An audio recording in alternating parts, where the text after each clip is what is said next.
আসসালামু আলাইকুম ফ্রেন্ডস, যারা বিশেষ করে মিডল ইস্টে থাকেন অথবা দেখেন যে যারা মরুভূমির সাইডে থাকেন, একমাত্র তারাই বলতে পারবেন যে মরুভূমির মধ্যে থাকাটা মানে কীরকম সমস্যা।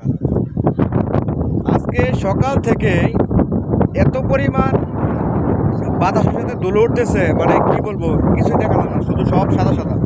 যদি আপনাদেরকে এদিকটা দেখাই, এই যে দেখেন এদিকটা মানে কিচ্ছু দেখা যাচ্ছে না, শুধু সাদা সাদা, শুধু মানে আকাশের মধ্যে একদম মানে সাদা সাদা, কিছু দেখা যাচ্ছে না, ধুলো উঠতেছে।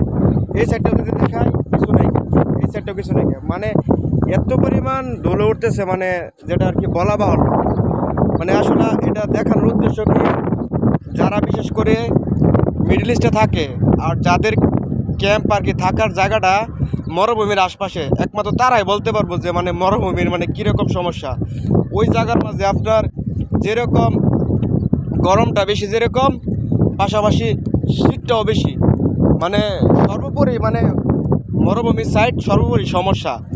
যেখানে মনে করেন যে গাছপালাও থাকে না, মনে করেন যে অক্সিজেনের সমস্যা হয়, ধুলোবালি উড়ে, একদম মানে সর্বাধিকটা সমস্যা। মানে এই সমস্যা মানে বইলা বোঝানো যাবে না।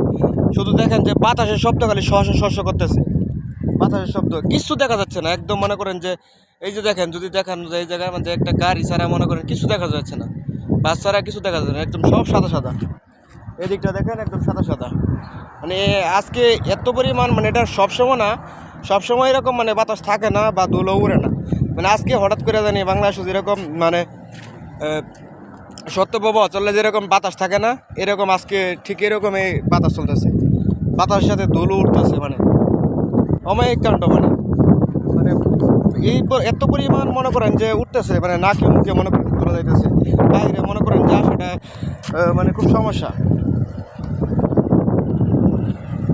তো এটা আপনাদেরকে দেখালাম একটু। তো অবশ্যই ভিডিওটা ভালো লাগলে শেয়ার করে দিন।